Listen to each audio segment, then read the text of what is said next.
Welcome back, Mongo Fix. This Mongo Raptor, and it the big 660. Well, it the old big 660. But Mongo's super frustrated right now because Mongo just put a brand new battery inside her, and she's got a bit of a problem, right? The neutral light come on, and it no start. It's a brand new battery. So if you ever wanted to know how to replace the battery on your Yamaha Raptor, in the back of the seat, way underneath, way back there, is a little lever. So you pull that towards the rear, and it releases, and then you just push her up a little bit, and then slide the seat backwards. And that seat comes right out, and the battery right there. Mongo just bought this battery yesterday from the fellers at AutoZone. They want a whole bunch of money for that little baby battery, and it is an AGM. So it was like $120, $130 or something out the door. Mongo don't remember. Now to help see how bad this battery is, we're going to get the voltmeter here. Put it on DC volts. Yeah, we'll just take some basic measurements. So we hook up to the negative. And under this little cover is the positive. It reads 12.22 volts. So you would think, well, that sounds great, till we go to start it, and let's see what happens. 3 volts, 4 volts. Oh, it jumped up to 7 there. 8, up back to 12.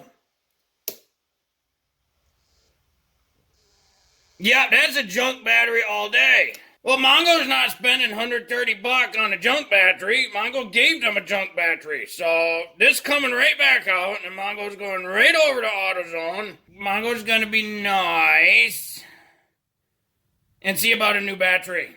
For reference, when you do that basic load test, that battery should not drop below like 9 to 10 volts. 9 is sketchy. It shouldn't really go below 10 volts. 3 is way too low. Even 7's way too low. So we'll get this out of here. We'll turn the key off. We need a 10mm socket on these two 10mm bolts.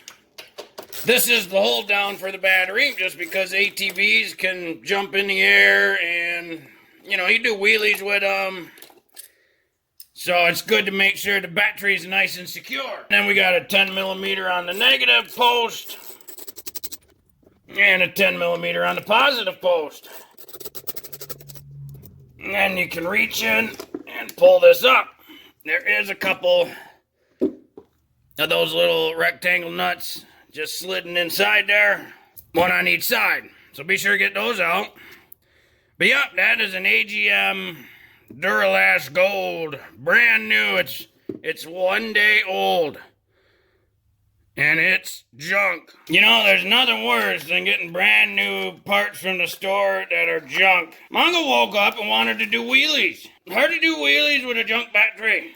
Well, Mongo just got back from AutoZone, and this is not an AutoZone battery. Mongo went to AutoZone first. Told him, yeah, just want to exchange this one because it's dead, it's no good. And of course, they didn't believe Mr. Mongo. So Mongo said, well, you got a battery tester, throw it on your tester. Give it a load test. They did that, and of course, it failed. So Mongo grabbed another one off the shelf, brought it up, and said, well, before Mongo go, test this one. And that one only tested 75%. Well, for $120, Mongo doesn't want no 75% battery. Mongo wants full 100% battery. So there was another one on the shelf. Mongo grabbed that, threw that up. That one only tested at 71%. Now granted, the 71% and the 75% both said pass on their little tool. But to Mongo, that junk for a brand new battery. Again, it's brand new. Now, if the price of the battery was like $50, okay, Mongo do the 70% battery, because it only going to last a year before it junk. Coincidentally, the warranty at AutoZone, only 12 months. Well, just up the road from AutoZone was Tractor Supply, and Mongo thought, ooh, Tractor Supply, that'll be a good place for a battery. So Mongo went into Tractor Supply, went to the batteries, and found one of these, a TX14. The first number, the E, the C, the whatever, doesn't matter. That's the size, shape, and which side the terminals are on. If you get an X14L, the terminals are swapped, but it's the same size and shape. Mongo noticed they had interstate batteries, and they were only $110. $110 for a battery. But it was the AGM style that you had to add the acid to and then give it its initial charge. Mongo ain't into that type of stuff, especially for $110. You know, when you got a company like Tractor Supply selling a battery for $110 that you got to put acid in and then charge, when at AutoZone for $125 or O'Reilly $130, you can get a sealed, ready to go one. Why would you get the crap from Tractor Supply? So a lady said, well, do you need any help, sir? And Mongo said, well, yeah. Mongo wants this battery that's already got acid, sealed, and ready to go. And she said, well, AGMs, they have the gel, so you got to charge them all. Tractor Supply doesn't have any AGMs that you don't have to add the gel and charge. Now, granted, there's a bunch of stuff wrong with that. Mongo happened to look right next to this shelf and see that there's car batteries that are AGM. Those are ready to go. You don't add stuff to them. So she was wrong there. She was wrong on a couple other things. For one, AGM is not a gel battery. AGM is absorbed glass mat. Basically, you have lead plates inside here that create cells. A bunch of lead plates create one cell.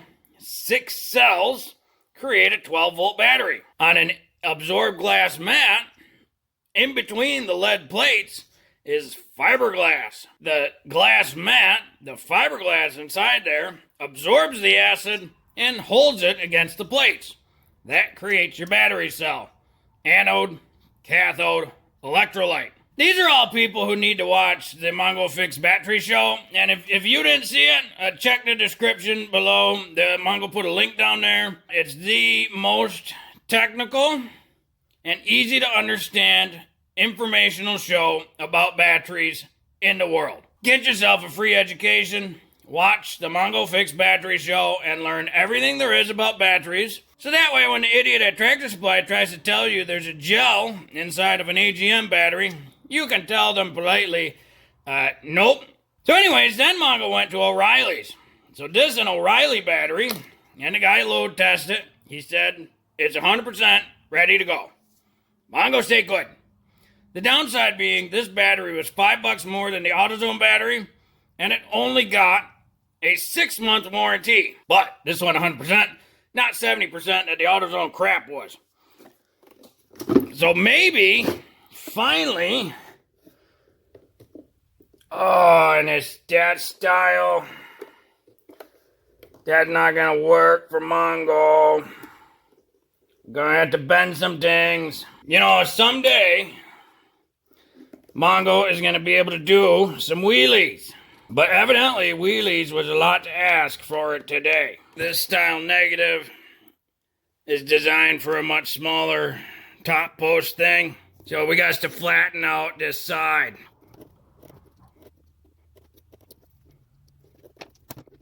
Yeah, that'll fit better.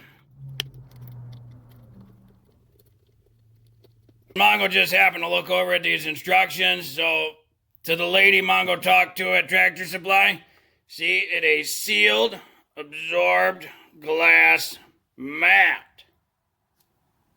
AGM. There's no gel, okay? Oh, good, it's still a 10 millimeter. So we get that nice and tight. Get that nice and tight.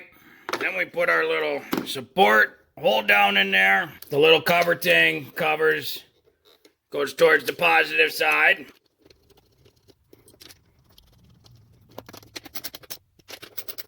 Turn the key on.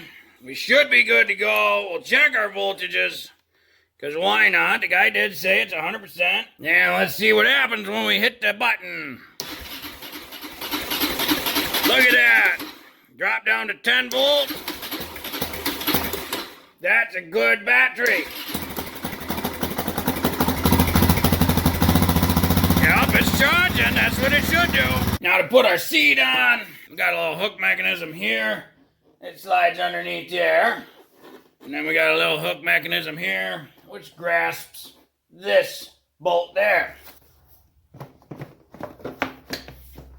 And then push down so that rear clip hits that. And now, Mongo can go do wheelies finally. Well, hopefully this video helped you if you needed to replace the battery in your Yamaha Raptor or similar ATV.